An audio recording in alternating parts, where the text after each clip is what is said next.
just think the way we make things is the key to making this world better. Like we have to realize that we have to make things, and we have to figure out a way to make those that's harmonious with the planet. You know, weaving is normally a man's job in Africa, and spinning is a woman's job. You know, there are things that are.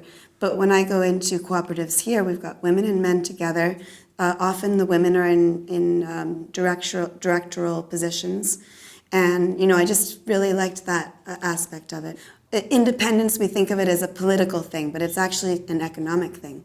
And if we can achieve economic independence, then we are independent. What I also like is not working with just a women's cooperative. I feel like women and men should work together. It's interesting to not have to isolate yourself as a gender in order to be successful. In India, the organic cotton, I feel, is treated more as a really, I don't want to say political, but political and philosophical project of reconnecting people together. So there's the decentralized or uncentralized yarn movement. Like there's a whole movement about decentralizing yarn, because the colonists came in and they said, we've got to have a big factory, and it's got to be right all in the center. Everything has to be centralized because we have to control it. And that's the infrastructure that they left behind in all of these places. But with, you know, all these sort of resistance and interesting thinking that started in India with, you know, obviously Gandhi, but I know he's not the only one. There has been a thought that that process actually disconnected the farmer from the spinner, from, you know, and that being a supportive community, the people, obviously we do specialize, but we support each other and we know each other. And so I think that, you know, I think that's really an important thing to re-find. And I'd love to bring that idea here as well. Well, I think in order for us to respect each other, it's good that we know each other, you know, respect each other's needs in life. I think that so many of the problems come because we don't really get to see the people that we're affecting. You know, when we go into a Kmart and buy a T-shirt or a Walmart or something, we don't feel that. We have no idea where those people are, how they live. So if we're in smaller communities where we, you know, really can see those links, I think that will help us be more respectful to each other and to protecting our resources as well for future generations. For me, it's a no-brainer to use organic cotton, because when I look at my expenses, it only adds about 3%. I have also chosen to use a process that's a little expensive, which is with artisans, and you know that's all expensive. I pay the weavers and the dyers and the sewers, and in a place that's landlocked, and so there are all sorts of expenses with that. But when I have all of that paid for, and then I add the organic cotton, it's only, if I have a shirt that's cost me $20, it costs 60 cents more to make it in organic cotton. So for me, you know, what are we waiting for? Let's just do it. And that's also, I think, really interesting for the people here who are artisans, and they're artisans because that's the technology that's available for them. And if they could just reach those organic markets to supplement their income, that would be great. It would really, you know, help the artisanship here. It's appropriate technology. In other words, for me, it's not about trying to be nostalgic about old ways of doing things. It's about using the resources that we have to, you know, to progress and be able to have better lives. And so if you have a way of improving a system or making it more versatile or easy to use, then that's good. So traditionally, they make little bands of fabric here, but this weaving cooperative has big looms that look like they came from, you know, the Victorian age or something. But it makes it fabric that we can use for everything. It's not limited. I found this pre-treatment for the cotton, which makes it that the dye exhaustion is almost complete at the end of the dye bath. And so we only have to rinse the cotton once, and we don't have to use salt, and we don't have to use fixative. So that's incredible, because usually we have to, for like a red or a black, we have to wash it about 10 times and use hot soapy water, and then there's a ton of salt that's thrown out as well. So I'm really excited about that. And it's this cutting edge thing that hasn't been, it's not even in the industry yet, really. It's been in laboratories and Indian textile schools and things like that. So we're bringing like this high tech to the artisanal situation, and I think it's interesting to just always be imagining what we can do, not trying to bring high tech machines and everything, but seeing what works for the people and on the ground level. I don't think we need to think we have to be totally mass. I think there is a sort of balance between niche and mass market. I do see other models that seem to be working, and I'd like to try and implement them. I would like to get the product directly to clients rather than going through retail. I think retail, and I think I'm actually right on this even in a business sense, because I see, I come from New York, and Lord & Taylor's is closing, this huge department store. I mean, retail is dead right now. So I think we should try and get directly to clients through cultural events and through personal networks. And there are companies with the personal networks that do it. There's Lulu, Row, and there's Worth, where there's women sales representatives, and they make less of a percentage than having to have a retail space, and they do events in their homes, and they use their personal networks to sell the products. And then we've also done things where we, working with dancers and music, and make it where when people come to see the product, they're also getting a view of the world that they didn't know about. They're really getting a profound. And even if they don't buy anything, we had a great time. And Filsa, the spinning company in Bobo-Dioulasso, refused to do the organic yarn. They said it wasn't enough quantity, which doesn't make sense to me, because they have to clean their mills twice a year. And that's the issue, is cleaning the mill out. To do a short run of organic cotton. Is it worth it? But they have to do that anyway, So I think there has been a mindset in the elite classes that has really tried to put the brakes on.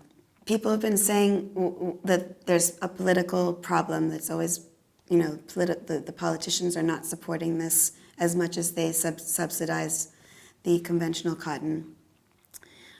Because there are losers involved. There are people that, we don't need their products anymore, right? Personally, hey, we don't care. Those guys have been making money forever, and they can stop making money and let the other people. But, they're not going to let go of that easily. So maybe we should be thinking about those people and thinking, what can they do to continue having revenue streams, but that aren't hurting people? We talk about this in, for instance, transitioning from coal to renewable energies, and we say we can employ the coal workers and make windmills. But I think we have to apply that same idea. We have to say, who are the losers and how can we address their issues, because otherwise it's just going to be a fight. There's a huge amount of pride in local style, but there's not a huge amount of thought as to how it's produced. Well, especially if it's going to be a little bit more expensive, because it already is expensive to people spend a huge amount on the way they look here, much more than we do. Even the poorest of people wouldn't think of going to a wedding without just the proper clothing on and everything. So I think there is a huge potential to developing the market, and the reason why I haven't done as much is because of this limitation. I've had to respect orders as much as I can coming from the outside. And so I haven't had enough to distribute here. But when I have, it's been well accepted. I had a show at the French Institute, and I sold, probably half of that season's production here in Bobo-Dioulasso. Today, for instance, what we saw today was very heavy on the I guess the ONG side, or the institutional side of things. And first, for one thing, it's sort of boring to listen to. Because when you're doing things, it's action oriented, so it's just more interesting to see.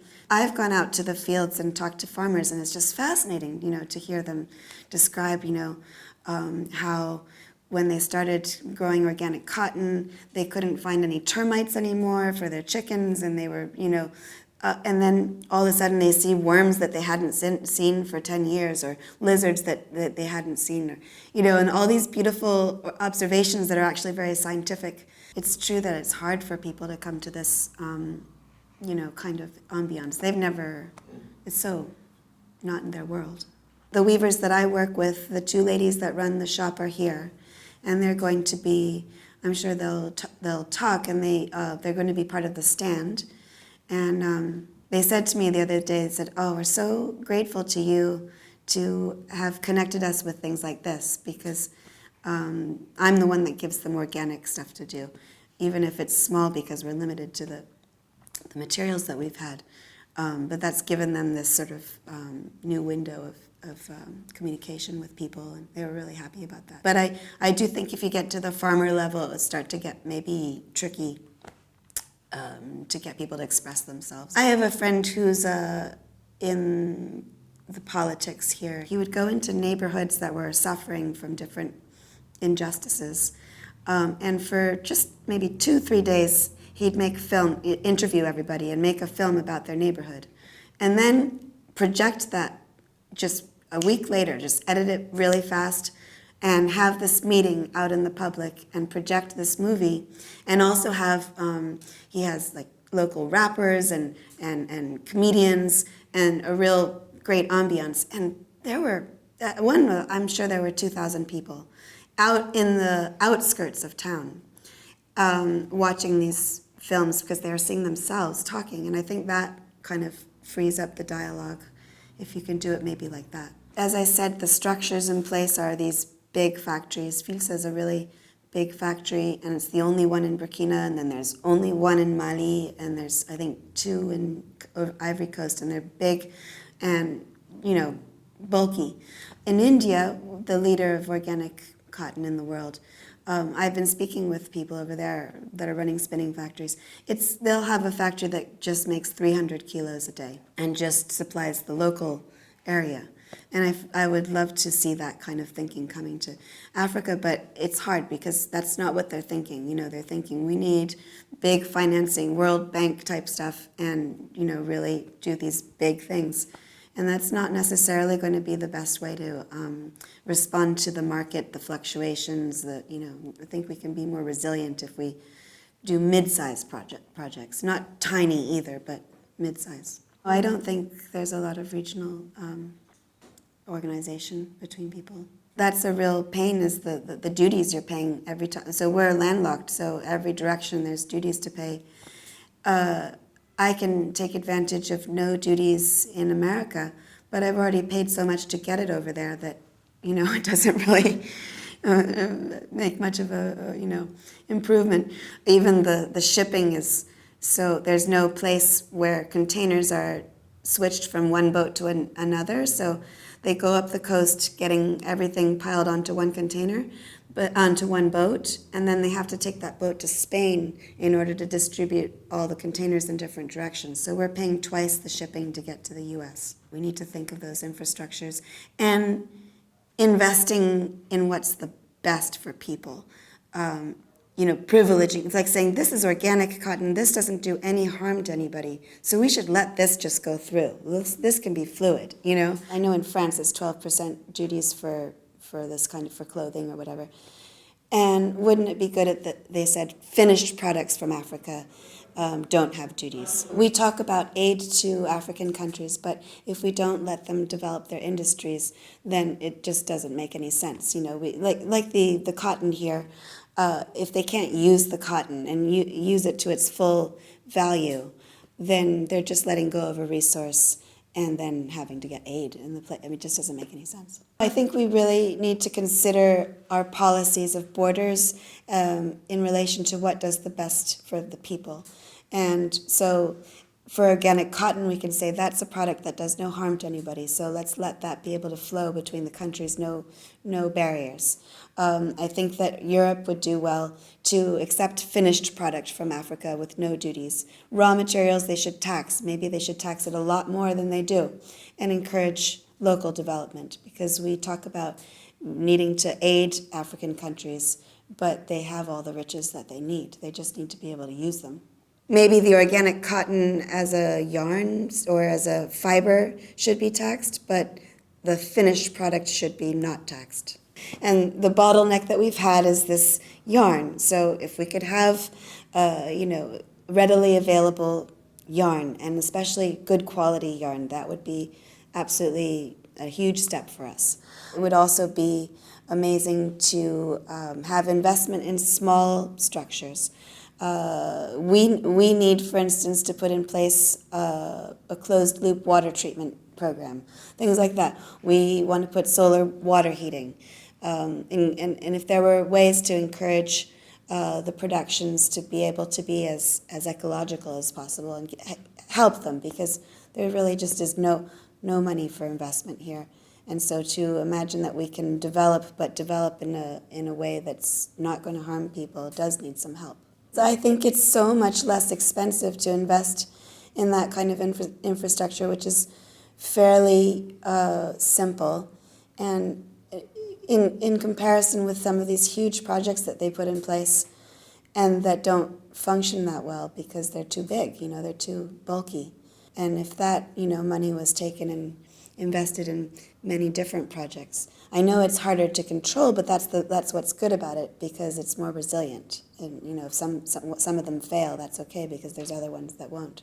On the one side, you have these corporate machines that generate, and then on the other side, you try and sort of band-aid over problems that they've been creating. And that's why I'm really against the model. I often am asked in the ethical world, are you giving back to a charity? And that model to me doesn't make sense to me, because if you're going to be giving back to a charity, it means you're building that into the price of your product. And so it's going to make your product more expensive. And where is that expense coming from? Is it coming from your own workers? Are you paying them less? Or are you only achieving a niche market? And I think that we should work on just honest pricing, keeping our margins as low as we can and functioning, and taking care of our own people, making sure, do our people have health care? Do they have education for their children? And I can't say that I can do that for everybody yet, but that's my goal, is to my priority is first the people that are directly affected by what I'm doing. The Bill Gates model, I think, is totally, senseless. He's investing in petrol companies in Nigeria that are putting out those crazy gas flames, and then he's investing in a clinic next to them, dealing with all the people that are sick from these flames.